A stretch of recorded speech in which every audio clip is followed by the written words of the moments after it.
prosedimento na itinakda ng saligang batas. Kaya yun, sa tingin ko, ang magiging legal ground nila.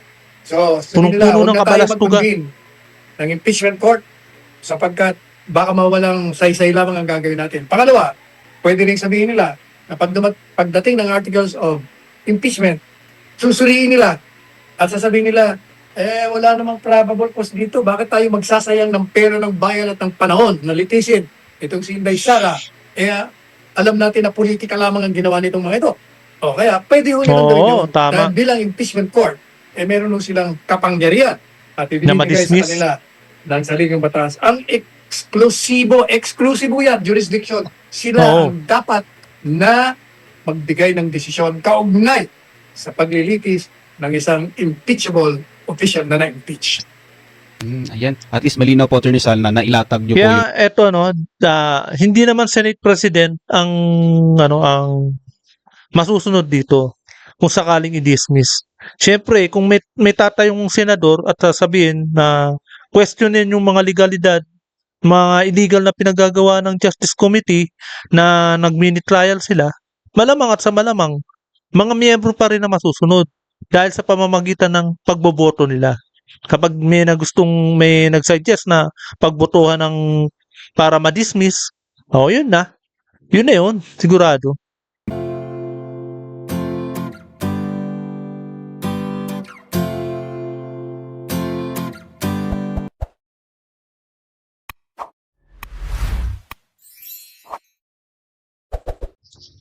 Ayan, mga kababayan at mga kapatspes, dahil nga sa pagpapalit ng liderato ay muling nagkaroon ng haka-haka na gusto raw kasi na harangin ang impeachment ng majority.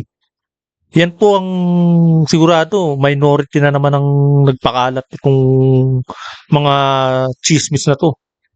Pero para sa akin ay dapat na talagang huwag nang matuloy ang impeachment dahil maraming masasakripisyong mga panukala na dapat ang napapakinabangan ng taong bayan. Diba? Pera ng bayan yung gagastos niya sa impeachment eh. Yung ginastos na nga lang sa kongreso eh. Ilang congressman ang umattend doon. Kumagay, pasahurin, di ba? Ng mga nakaupo lang, palitaktakan lang. Yan laki, tax ng bayan yung ginastos nila eh. Di ba? Kaya eto no, darating naman ang trial diyan sa isang kumbaga dito sa magiging trial na Senado. Ang problema natin eh, tax na naman natin ng malalaspag. Dahil nga 2 buwan eh. Tapos magdamagan pa. Aabot pa nga yan magdamagan eh, yung mga hearing nilang yan. Grabe, di ba? Kaya nga maraming suliranin ang bansa natin para pagtuunan ng pansin. Dapat maisip na rin yan ng mga senador eh. At saka maraming violation ang ginawa ng Justice Committee ni Luis Rodito. Kaya yung mga gustong magsulong ng mga grupo ni Tuta Soto, tsaka ni Risa Ontiveros, di ba? Yan lang naman ang may mga gusto dyan eh. Pero para sa akin sana, gawin na lang ng tama ng mga majority. Siyempre, nabanggit na nga ni Senador Cayetano na gagawin na lang daw nila ang tama, yung mga proceeding nila na naaayon sa batas. Yan po, wala tayong magawa. Talagang itutuloy na talaga. Saka, yun no? Kaya sa video ito ay isa-isang sasalansanin ni Atty. Panelo ang bawat hakbang na mangyayari dito sa Senado. Diba? Kaya ito po, bago pong lahat ay welcome po muna sa aking channel. Ito at muling nagbabalik ang inyong lingkod, Pats Press TV. Kaya panoorin po natin ang video ito. Attorney Sal, sa tingin niyo po ba, may kaugnayan ba ang pagpapalit ng liderato sa Senado sa impeachment case ni VP Sara Duterte? Bakit o bakit hindi po, Attorney? Well, yung nangyari po dyan sa Senado, hindi naman katakataka yan dahil kahit naman walang impeachment, nagpapalit sila eh. Politika yan eh. Nasa Politika kasi. mga membro ng Kahit na palitan na, gusto uli magpapalit eh. Bali-balita nga, si Subiri na naman daw ang gusto nilang ipalit eh, panlaban ng minority ngayon. Talagang ayaw magpatalo eh, no? mga sakim sa kapangyarihan yung mga minority. Mga garapal no? Halimaw mga senador ng Senado kung magpapalit sila. At maraming kadahilanan ng pagpapalit. Kung minsan, ayaw nila sa presiding officer dahil iba naman kasi kahit na wala namang Senado, eh pag naupo, akala mo, nagyayabang na, nagiging Yabang pa. nag-aabuso sa kapangyarihan Talagang at abuso. nakikita ang kanyang pagkiling sa kalaban ng administrasyon kung saan siya nakapanig. Kaya iba't ibang dahilan eh. Regardless of sino man ang presidente sa Senado ngayong impeachment, eh sa tingin natin, hindi naman ho sinusunod ng mga senador kung anong kagustuhan ng presidente ng Mga Senado. miyembro rin talaga Sila pa rin naman masusunod. susunod, alam niyo dyan sa Oo. Senado. Sa aking column kahapon, sinabi ko nga, kung ikukumpara mo yung mga miyembro ng Senado, yung mga senador nung unang mga Kasi ito lang ang talagang gusto lang natin talaga, no? Yung mga committee chairman talaga ang mahalaga dyan. Etong impeachment, nako, kahit na ituloy nila, may number na si Inday Sara dyan eh. Wala na tayong, kumagain, wala nang control ang mga minority dyan. Mananalo at mananalo pa si Inday Sara, di ba? Yung mga committee chairman, lalong-lalo na yung pinaka-importante sa lahat, yung Blue Ribbon Committee. Yan po ang dapat may balik kay Marcoleta. Para naman mabulatlat at siyempre patawag na yung 18 Marines. Di ba? Para makita na natin ang tagal-tagal na ng taong bayan na naghihintay tungkol diyan sa flood control issue niyan. Kasi trilyon ba naman ang mawala eh. Hindi biro 'yun ha. 'Di ba? Kasi ang nangyayari, lahat ng mga infrastruktura nawala, hindi natuloy. Masakit sa taong bayan 'yan, 'di ba? Kumbaga dapat nga ang Pilipinas meron ng subway, meron ng lifted na PNR, na itayo na, 'di ba? Isa yun sa mga magandang natin eh. Kumbaga pagkakataon natin eh para maibsan man lang yung crisis natin sa langis eh, 'di ba? panahon, ang bata pa si Isabel, 30 to 40 years ago, eh talagang ubod ng gagaling. Mga dikampanilyang abogado, magagaling na orador, magagaling sa debate, at saka Panahon may yan mga nung integridad. mga 70s, Kung ikukumpara mo 60s. sa mga sumunod na mga senador sa kanila, eh, iilan lamang mabibilang mo Oo. sa yung mga daliri sa yung isang kamay. Hindi kagaya ngayon. Mas marami ng artista na naging senador, 'di ba? Ay ano nangyari? May action star, may komedyanteng pilosopo, katulad ni Tuta Soto, 'di ba? May mga iba-iba eh, hindi abogado eh. May Leon Guerrero, 'di ba? Na hindi naman nagpapakita, kahit kabayo niya hindi mo makita sa Senado, 'di ba? Kaya yan po no.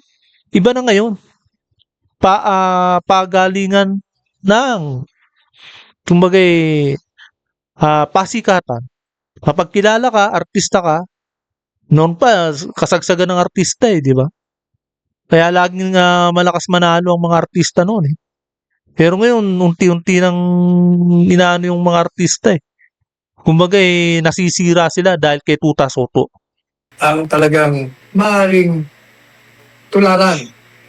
Hindi nila maabot ang kagalingan, pero maaaring pwede na. At karamihan ay talagang hindi po pwede.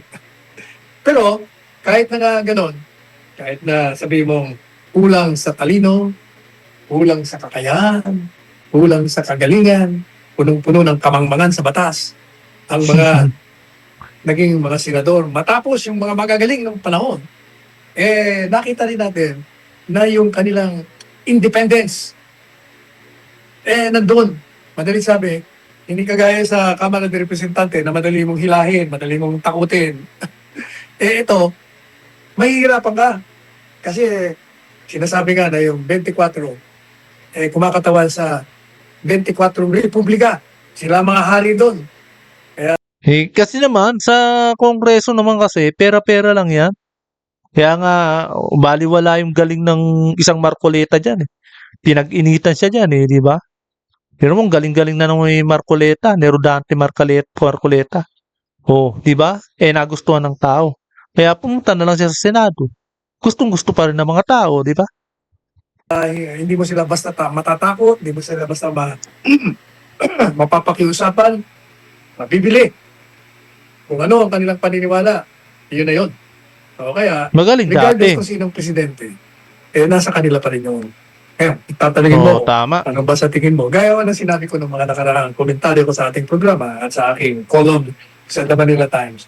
Mahihirapan mo sila na kumuha ng 16. Kung hindi man imposible, hirap na hirap. Makikita nyo sa mutuhan pa lang. Kasi alam natin, 12 na nga yung nasagad ano na eh, anti-Duterte.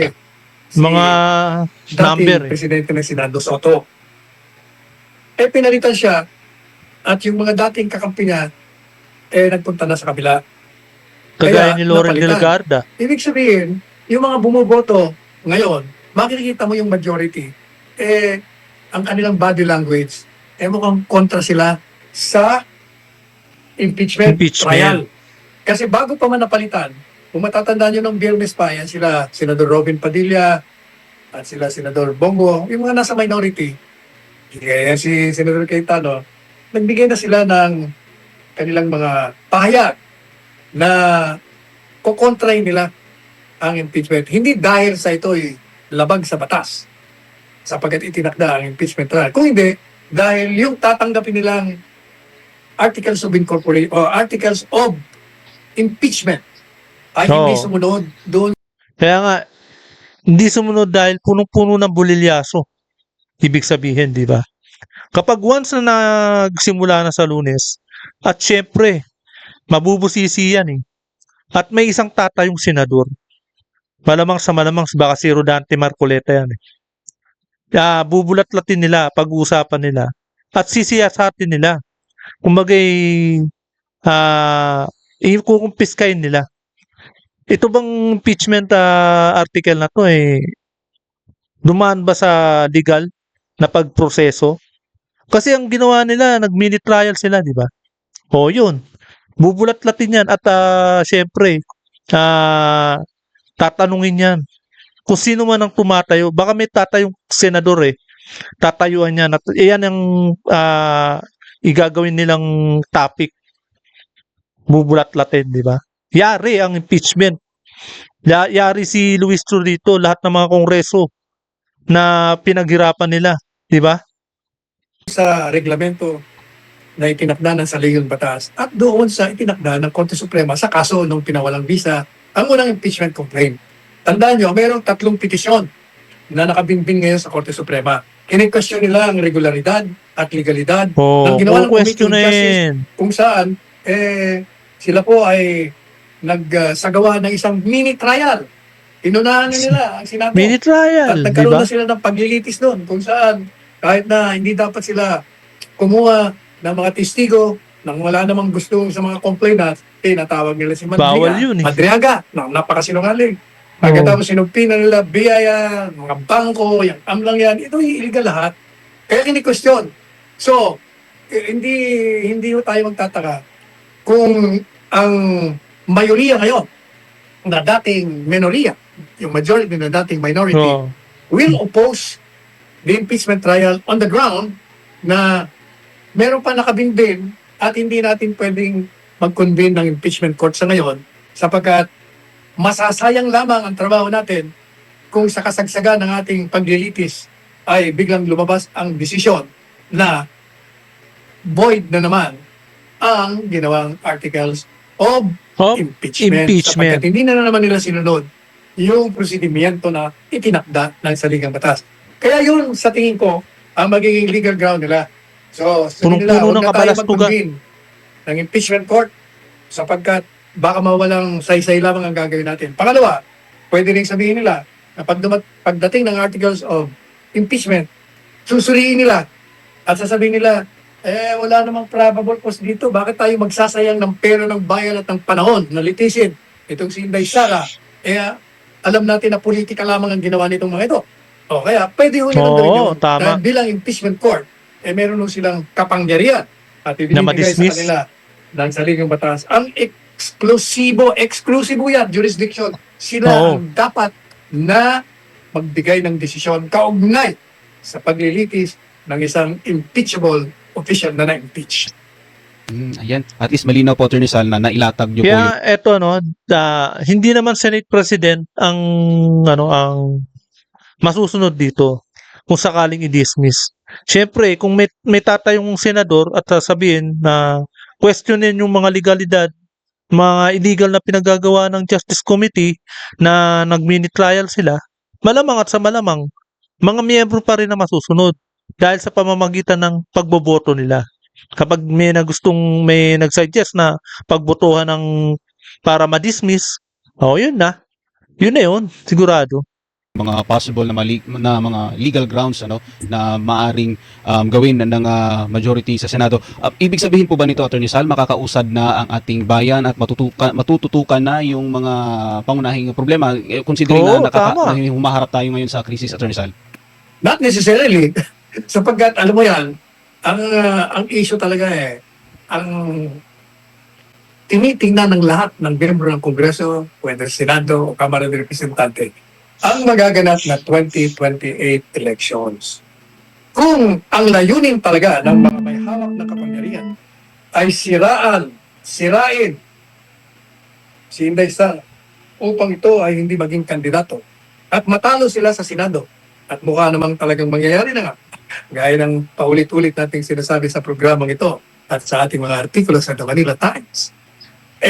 Anong gagawin mo kung ikaw ang promotor ng impeachment, ng pag-aaresto sa mga Duterte sapagkat sila ang magiging sagabal sa pananatili mo sa kapangyarihan? Talo sa impeachment. Trial.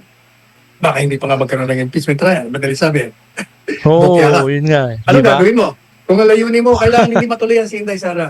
Ang gagawin mo, walang eleksyon sa 2028. Tanong, magagawa ba nila yun? Aba, bakit naman ho hindi? Kasi sa ilalim ng batas, pag meron ng kaguluhan, merong karakasan na maapektuhan ang kredibilidad ng isang halalan at mapufrustrate ang tinatawag na will of the people, pwede hong itigil ang halalan.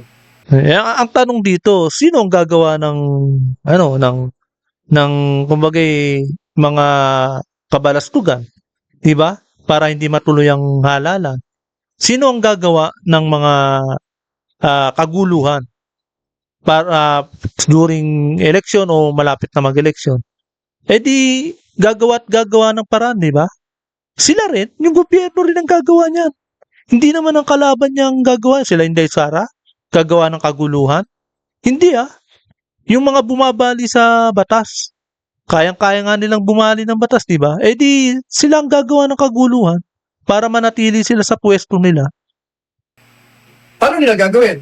Aba, yung may mga hawak ng kapangyarihan, kayang-kaya nila hong gawin yan. Bakit kayang-kaya? Aba, nakita niyo naman kung paano labagin ang karapatan ng mga kababayan natin. Kita niyo naman kung paano nilusob ang KOJC. Sinira ang ari-arian. Arian, Pagkatapos maraming nasaktan, kinulong nila nagbungkal pa ng ang balon. spiritual leader ng KOJC na si Pastor Oo. Kibuloy. Nakita niyo naman kung paano inaresto, dinitindi, itinapon sa dahig ang Kagagawan lahat yan ni Risa Ontiveros. Sa totoo lang. Kaya malaki ang kaya kabado to si Risa Ontiveros. Kabado siya nung magpalit na ng liderato sa sa Senado nang matanggal na si Tuta Soto. Kabado rin na hindi yan titigil at hindi magkaroon uli ng panibago kudita. Kaya nga 'di ba? Mga sakim talaga Siya yung dahilan kung bakit nakulong si Kibuloy. Siya rin ang dahilan kung bakit nagkagulo sa KOJC. Dahil sa hearing nila dyan sa Senado. Siya yung committee chairman dyan 'Di ba? Presidente Duterte ng labag sa ating saligang batas, labag rin sa Rome Statute na lumika sa International Criminal Court. At nakikita rin natin yung mga kritiko ng administrasyon ay kanilang tinutugi sa pamamagitan ng pagdemanda sa kanila.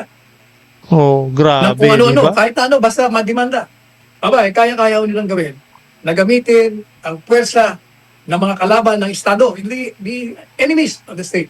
They can use them to wreak havoc, gumawa ng gulo, gumawa ng karahasan. Kumbaga, planado. O pwede nilang gawin yun para magkaroon ho ng batayang legal na magdeklara ang namumuno sa ating ngayon ng emergency Marshall. situation. At syempre, pag may emergency Martial law? situation, national emergency, magagamit mo ngayon yung mga emergency powers. Pwede ka na magdeklara ng batas militar. O, pwede nang walang eleksyon. Yun o ang Grabe. nakikita natin. Kaya tuloy pa rin yung politikang yan. Tinitingnan Eh di, kung wala pala eleksyon, mananatiling presidente si Bangag, di ba? Eh di magiging mananatiling vice president si Inday Sara. Eh di walang katapusan, di ba? Grabe. Mas maganda yung mag-eleksyon na. Para matanggal na sa pwesto itong gobyerno na to. kaya lang, alam mo, kung ako tatanungin niyo, hindi na, we cannot afford to have this destructive Wala avenue na. for change na eto na naman tayo. Balik na naman tayo Panahon sa ng Marcos dati. Sr., nagdeklara ng batas militar, Martial Law 1. Kung magkakaroon ng Martial Law 2, ganun din naman ang mangyayari. Maulitan naman ang kasaysayan natin. Kung merong EDSA Power 1 at EDSA Power 2, magkakaroon naman tayo ng EDSA Power 3. Ang problema po doon, every time na ginagawa natin yon, lalo tayong nalulugmok yung ating ekonomiya, babagsak na naman. Dati na nga bagsak, pabagsak uli. Ganun palagi nangyayari. Hanggang ayoko na ngayon, yun. bagsak na Kaya bagsak. sinasabi nga natin, magbago na kayo. Because we cannot afford another political upheaval that will destroy the economy of this country at magkaroon tayo ng paghahati-hati na naman. Para kasi politika, puro pagnanakaw ang inaatupag ng mga nasa kapangyarihan. So, kaya yung iniisip ko na magiging normal, hindi. Tuloy pa rin yan. Tuloy kasi si Sara Duterte at si Rodrigo Roa Duterte ang nananatili na sagabal sa pananatili kanilang- sa kapangyarihan ng mga nakaupo ngayon.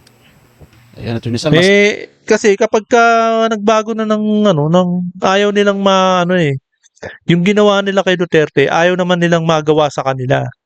Ayaw nga nila magpakulong di ba? Eto si Ngagba, kapag once na nakulong to, ewan ko lang kung anong mangyari. Dahil sa bilibid bawal ang mga pulburon di ba? Di mawawala na siya ng bisyo. nakakatakot pala yung mga aabangan natin sa mga susunod na sana hindi nila gagawin. Pero correct me if I'm wrong, Attorney Sal, ba yung pagkakaintindi ko na parang napasubo na ngayon yung current administration dahil nga sa kaliwat ka ng anomalya, trillions na ng mga pera ang nawawala, lubog na tayo sa utang. Kaya gagawin ang nila ang lahat, yung sa mga kanila. nabanggit mo kanina, para lang pagtakpan yung mga nangyayari ngayon, Attorney Sal. Hindi, bali yan yung sisingilin sa kanila. Yung pinaggagawa nilang yan. Yan ang tinatawag na the law on survival. Instinct of survival, gagawin nila yon. Kasi nga, if your underlying objective is to destroy the obstacle to your continued stay in power, ay gagawin mo talaga yon. Kasi wala nang ibang remedyo Kumbaga, you will not go down just like that. Pareho din ni Martin Romualdez, sinasabi niya, kung itutuloy ninyo ang pagtutugis niyo sa akin, hindi ako papagsak ng nag-iisa. Di ba sabi niya? Mandadamay I will not siya. go down alone. Mangdadamay. Kumbaga, ituturo niya na ang pinakautak sa ginawang pagnanakaw ng pera ng bayan sa halagang trilyon. Can you imagine trilyon? Ano ba kung magkano trilyon? 1,000 billion pesos ang isang trilyon. Sus, Mariosep. Kaya sabi ko, Million di ba? million At ko pala, na malaki may na na-advocate na kailangan buwagin na yan. Yung kongreso niya sapagkat nagiging inutil at tinatakot Wala lang yung mga nang miyembro, toxic mga na may hawak sa kapangyarihan. Kaya nga, tingnan nyo nangyari dyan sa Yung kongresong yan nakontam na. Nakontam na siya, kumbaga sa puro kalawang na. Di ba? Kumbaga sa isang metal, wala na. Puro kalawang na talaga. Yan ang nangyayari sa kanila. impeachment na yan. Pero 257 votes? Dati 240 lang yan. Dumagdag no? Kahit Lumaki. na ayaw ng mga kongresista dahil tinatakot sila, o kaya naman, pinapangakuan sila, napipilitan silang gumawa ng ganyan. Useless. Kaya ka nga bumuo ng isang kongreso upang ang trabaho mo, alamin mo ang problema ng bayan at sa pamamagitan ng sagawa ng mga panukalang batas, matutugunan mo. Eh, ang nangyayari, hindi.